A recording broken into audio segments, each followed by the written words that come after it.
everyone, it's me Jen from EmJustLikeYou, and today I have another lipstick collection review for you guys, and it's actually high-end this time just because I do want to share all spectrums of lipsticks, and they are on the new Chanel Rouge Allure formulations, and I'm really excited to share it with you guys just because I think it's that time of year where you're trying to think of something to buy others, and this is something that I think is great just because sometimes it's harder for those who want to buy, you know, high-end lipsticks, but as a gift it's always great to receive as well as to give.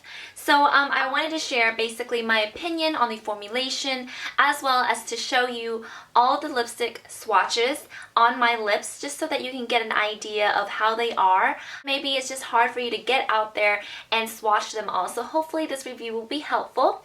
So I have 16 in front of me. This is the complete collection at Nordstrom's. There probably are some out there that are limited edition for Saks, Neiman Marcus, Dillards, Macy's, but this is from Nordstrom's and this is the complete collection. And as for the packaging wise, it is exactly the same as the original Rouge Allure. Which, if you are not familiar with the original one, this is just basically, of course, black and very luxurious, really nice. You know, it is fingerprint prone, but I think because it's black, it will look like it lasts longer. It won't look scratched and just worn down. So that's a plus. And at the top of it, it has the Chanel logo in gold. And then on the bottom, of course, is the number as well as the name of the lipstick.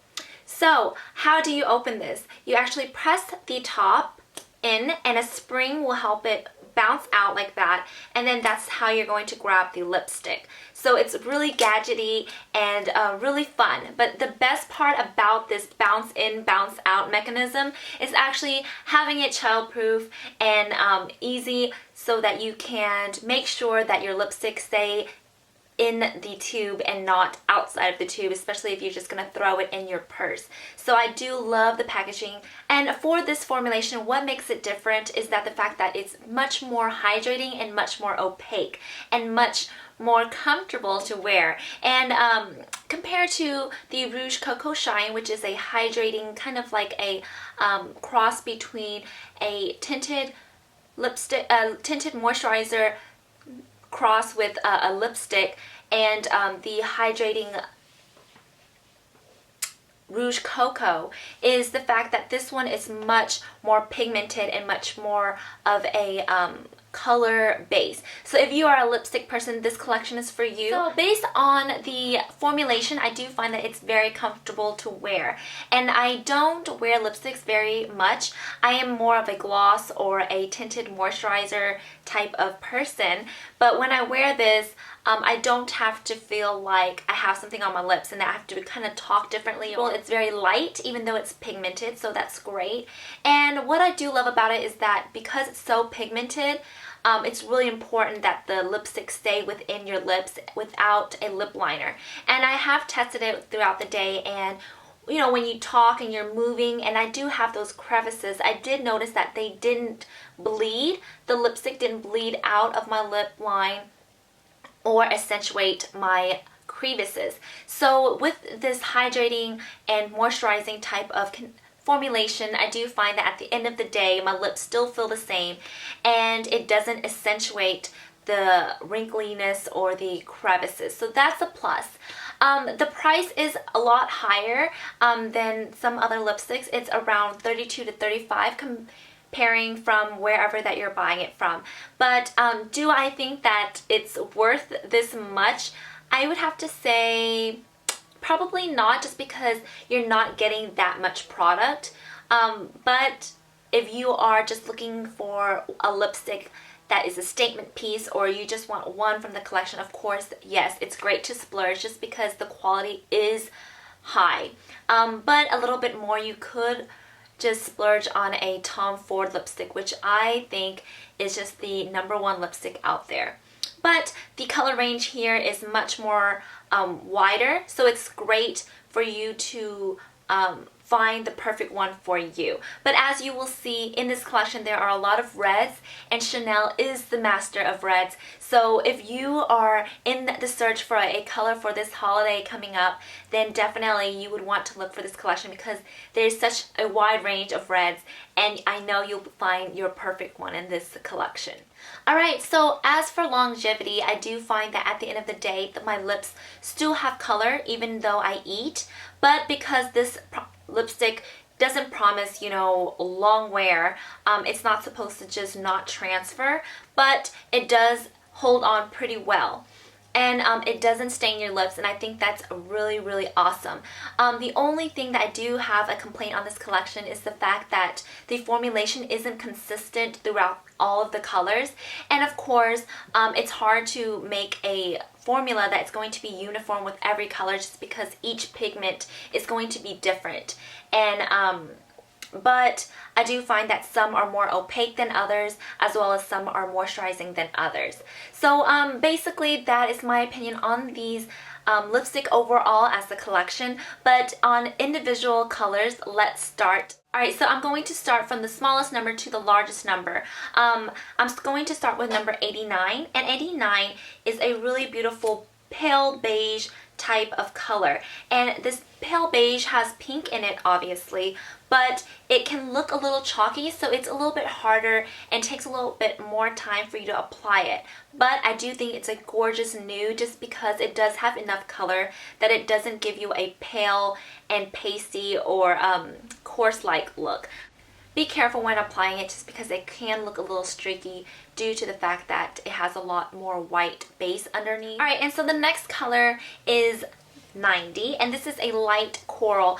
I've been looking for a really beautiful coral type of color that is lighter pastel-like, especially for the spring and summer, and this is it. I absolutely love this. As you know, I love the Liberty Rouge Coco Shine by Chanel, and that one is a lot more moisturizing, but longevity wise isn't that great just because the pigmentation isn't as high. So this one is much more pigmented and much more opaque, so you get a lot more payoff when you just apply a little bit. And I do think that this will look great on fair skin or warm, but I do think that with a tan this color looks much better. I absolutely think that this is a beautiful color and is going to be very popular once spring and summer arrives. For 91, this is much darker than the first one I show you, which was 89. More warm in the tube, but once you have it on your lips, it does look a little bit cooler. So I do think that it can flatter those that are warm skinned or cooler skinned, which is warm is when you have more yellow bases and cool when you have more blue based. And I don't think it is as flattering for warm, but I do think it can work. And as you can see on my lips, it does look a little bit more blue, and it isn't very flattering against a smoky eye. I think it looks great just as an everyday color. Next one is number 92, and number 92 is a mauve pink. As you can see, I think this is going to be very popular among a lot of Chanel customers. Really great just because it is easy to wear, but I do suggest this does not look good as a statement lip just because if you don't have much on the eyes, this might look a little bit more mature.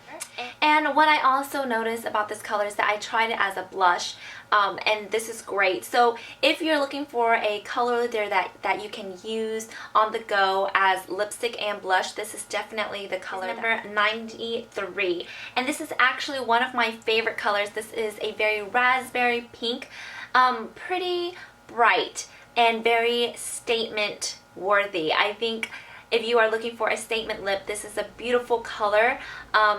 It can work for warm or cool tone skin, and that is something that I think is really special about Chanel formulations. They really do a great job of mixing colors so that it's more flattering for everyone than just. I find that a lot of raspberry pinks that, you know, pop out and look really beautiful usually has that purple iridescent, which I think isn't as flattering for those who have crevices, but this one, it has none, and it is extremely extremely creamy. The next one is number 94, and number 94 is an electric pink.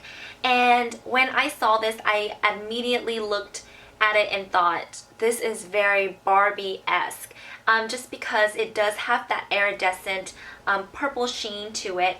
And you know, it would look great if you have dark skin or really light skin, but I do not suggest wearing it with a tan or having medium color skin, because it can cause you to look a little bit ashy just because of that purple. It is very blue based and not great for warm skin tones in my opinion, but it's okay. It's definitely not my favorite in the collection. It's number 95, and this is a really great color, much darker than the coral color I talked to you earlier about, which is number 91. This is much more on the orange pink color side. It reminds me a lot of Cajun Shrimp by OPI. It's beautiful. I think a lot of people would love this color just because if you're not sure you want a pink or you're not sure you want an orange, this is definitely the color you should go for, because it's in between. It looks kind of like a tropical punch.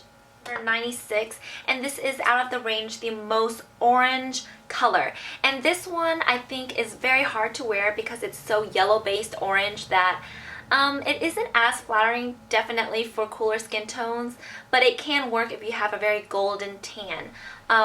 It's really a hard color to wear. I think it's very modern and very trend based, so it's more of a trendy piece in my opinion, but if you are an orange lover, then you probably will love this color a lot. The next one is number 97, and this is the very bright orange red. So we're starting to get into the reds now, and this one is very bright and very orange based. So this is great for warmer skin tones, but if you want that red that looks very very modern, then this is definitely the red that you want to go for, just because it's very chic. It has enough orange in it that makes it look young and youthful. So it's perfect for any yellow base, but this is not that red where you want to wear for the holidays coming up. It's more of a fun color red that you can wear all year round. The next one is number 98, and this one is a deeper orange red, and I do think this is very Marilyn Monroe. Marilyn Monroe loves to wear warmer reds even though she has cooler tones, just because it does really pop out, and I definitely think this is the color that is going to look beautiful on warmer skin. The next one is number 99, and it's actually the color that I'm wearing right now, and the reason why I decided to wear it is because I think this red is what the new trend is going to be, a very dark red that is very crimson, meaning it has a lot of berry type of colors within the red. This would look great with redheads, and I know for redheads it's so hard to find a red that looks great with your skin as well as your hair, but I do honestly think this would look beautiful with redheads and definitely beautiful with anyone that has green eyes. So moving on to some more reds, the next one is 102, and this color is definitely a blue base red. This is definitely one that I would suggest for cooler skin tones. Probably if you're fair, this is going to look beautiful on you. I do want to compare this with Ruby Woo by MAC, but of course the formulation is much better in quality. The color reminds me a lot of Anne Hathaway and Kate Winslet type of color that they would wear. Next one is number 104, and this is the absolute true red. I think this is the most classic red that you're going to get. So if you're not sure on any of these reds that I have been talking about, probably this is the safest color to go for, just because this is the classic true red that you can get to. And I noticed in this formulation in particular that it is very opaque and very pigmented, so it's easy to apply, and this is a special effect red. This is what I was really drawn to when I tried these, just because this one is very different from any of this, and I think I was very surprised they didn't make this a special edition one that would come out with the winter collection, just because it's very whimsical looking. The reason why I say that is because, as you can see, there is a sheen in it that gives it a pearl and iridescent look that makes the lips look very special. So definitely a statement lip and look very Christmas-like. It gives you that dimension that has that sparkle yet doesn't accentuate your lips. The only thing about this color that I do find a little bit harder to wear is the fact that because of the particles inside of the lipstick, it does cause it to be a little bit more dry compared to the rest. To number 108, this is a brown mauve, and as you can see in the tube, it isn't very flattering, but it is very browned. I wish there were more of a plum to the color because that would cause it to look more flattering on the skin. And when I saw this, I was really freaked out because I was like, it almost looks kind of black. But I was really crossing my fingers for it to be a very special color, just because a lot of colors that in the tube that looks like this, when you put it on, it's a beautiful burgundy red or a plum that has a lot of red in it. But unfortunately, I think this is one of the worst color out of the collection because the formulation isn't great. It's so streaky, it's really hard to wear, especially after you talk a little bit. It does cause it to fade in the inner of your lips, so it makes it look like you don't have your lipstick all the way around. And I really wish there was more red or burgundy in it because I wish it looked more like blackberry rather than just a plain dark plum. So basically this is the whole collection. I hope the swatches were helpful, as well as my opinion on each color. But of course my opinion is my own, and you might love it. So hopefully, just basing on the fact that you can see it compared to other colors from the collection, that you can find the one that is for you. So if you do like these types of videos and would like to see more lipstick swatches type of reviews, then please check out my channel. And of course, I am here to answer any questions, so hopefully I can answer anything that you have based on this collection. So I hope you guys enjoyed this, and I will see you guys in my next video. Bye!